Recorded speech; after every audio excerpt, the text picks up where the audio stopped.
Gävle, en Suecia.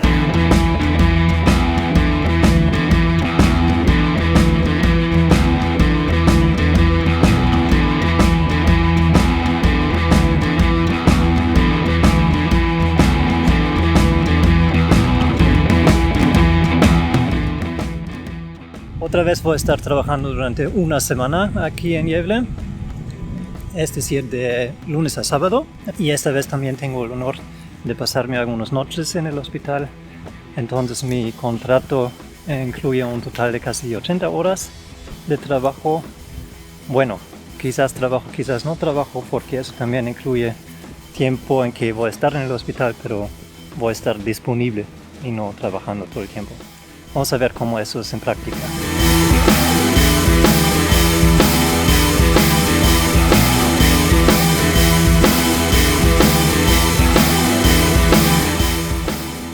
Quizás se están preguntando por qué estoy haciendo eso y por qué lo estoy haciendo otra vez, porque me lo paso de viaje. Y la respuesta es que ya renuncié a mi trabajo en el Karolinska. Entonces ahora no tengo trabajo fijo y pues hago lo que quiero más o menos. Tengo varias razones por renunciar en el Karolinska y no quiero hablar tantísimo de eso en este video. Lo que sí puedo decir es que fue una decisión que ya había tomado antes de que empezó realmente esa pandemia.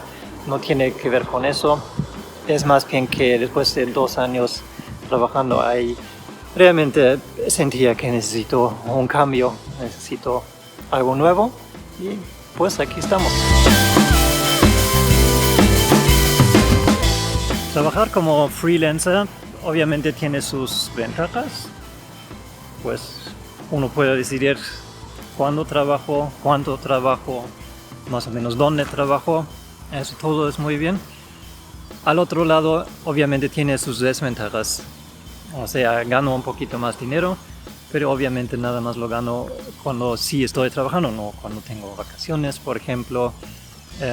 Cuando voy a estar enfermo durante tiempos prolongados, seguramente va a ser un poco más complicado que con un trabajo fijo.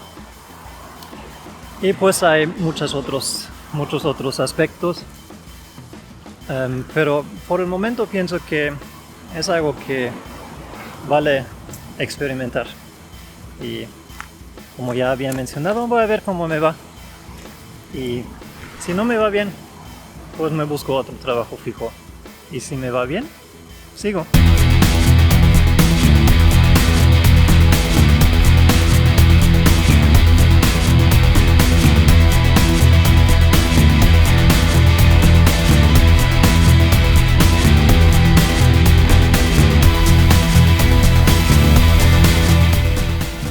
El hospital en que estoy trabajando esa vez sí es mucho más chiquito.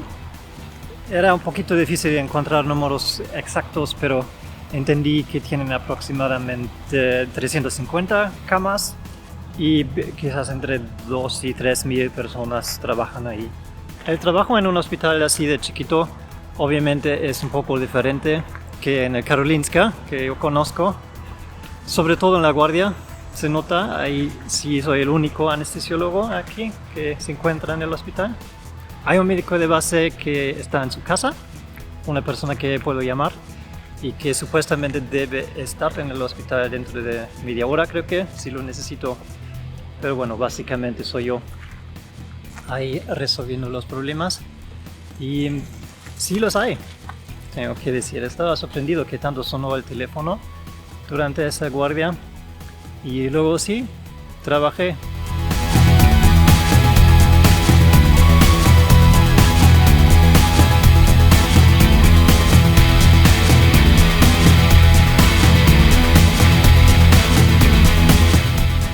Quizás se están preguntando si también me tocó trabajar con COVID-19 aquí en Gävle.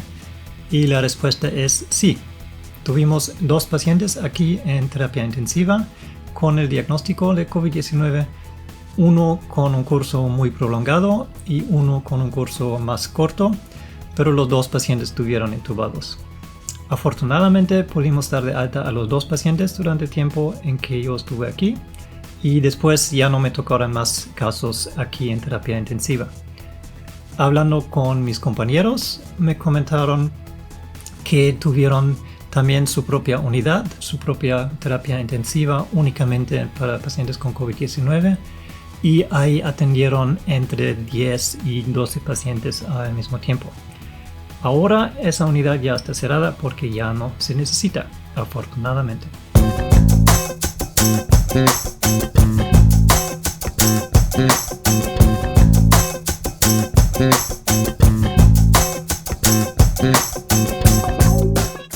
Algunos datos sobre Gävle. Queda aproximadamente 170 kilómetros al norte de Estocolmo. Es la capital de la provincia de Gävleborg y aquí tienen aproximadamente 75,000 habitantes. Esa vez no tuvo el tiempo de explorar tantísimo la ciudad, pero sí hice algunos paseos y tengo que decir bastante bonito. Tienen bonitas casas viejas en el centro, tienen el río que pasa ahí por el centro de la ciudad, tienen muchos restaurantes, bueno, ahora también el clima lo hace bonito y tienen un parque bastante extenso que está al lado de mi hotel. De hecho, aunque mi hotel no es lo más bonito, ahí alrededor sí está muy bonito y puedo cruzar el parque para llegar a mi hospital, que también lo hace muy agradable en las mañanas.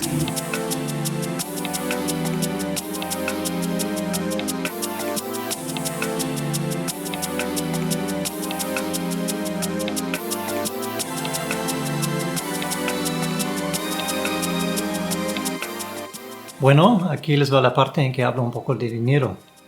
No porque es lo más importante del mundo, pero pues esos videos se tratan de mis experiencias como médico viajero y obviamente dinero tiene su papel en todo ese asunto. Entonces aquí les va. Durante un día normal, aquí gano 810 coronas suecas la hora. Ahora también estoy haciendo guardias aquí, entonces el asunto se vuelve un poquito más complicado. Cuando tengo guardias, gano un poquito más a partir de las 9 de la noche. Entonces, para cada hora que sí trabajo, ahí gano 970 coronas suecas cada hora que sí estoy activo. Cuando no estoy activo, o sea, cuando duermo, por ejemplo, eso se reduce a nada más 170 coronas suecas. Ahora en el fin de semana aún es un poquito más. Ahí gano para cada hora que sí trabajo 1045 coronas suecas y cuando descanso creo que me dan 230 coronas suecas. En total, con todas las horas que trabajo, que van a ser aproximadamente 80, pues no sé perfectamente bien cuánto me van a pagar porque no sé perfectamente bien cuánto voy a trabajar realmente durante ese tiempo, pero ha de ser algo entre 50 y quizás 55,000 coronas suecas que voy a ganar en esa semana y eso es obviamente bruto. Luego pago impuestos y eso aquí en Suecia no es poco. Van a ser entre quizás 40 y 50% de mi salario que luego me quitan. Entonces me quedo quizás con 25,000 o un poquito más. ¿Okay? Igual se me hace un negocio aceptable.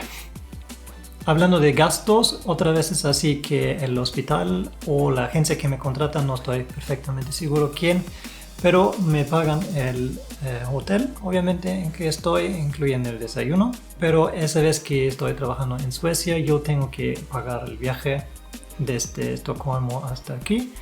Pero en ese caso, como no es muy lejos, entonces nada más pagué como 420 coronas suecas para el viaje en tren, ida y vuelta. Y aparte de eso, es lo mismo que en Noruega, que tengo gastos por comida, básicamente, durante el día. Y como eso aquí en Suecia es un poquito más barato y me imagino que voy a gastar quizás entre 300 y 500 coronas suecas para la semana.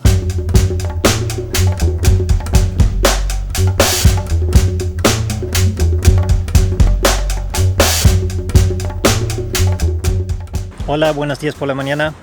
Ya es domingo, acabo de salir de mi última guardia y ahora estoy esperando mi tren aquí en la parada para regresar a Estocolmo.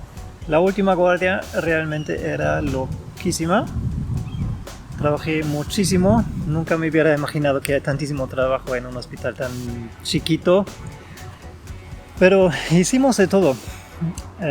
Mucho obstetricia, puse peridurales, puse una espinal para un parto que nunca había hecho, pero funcionó bien.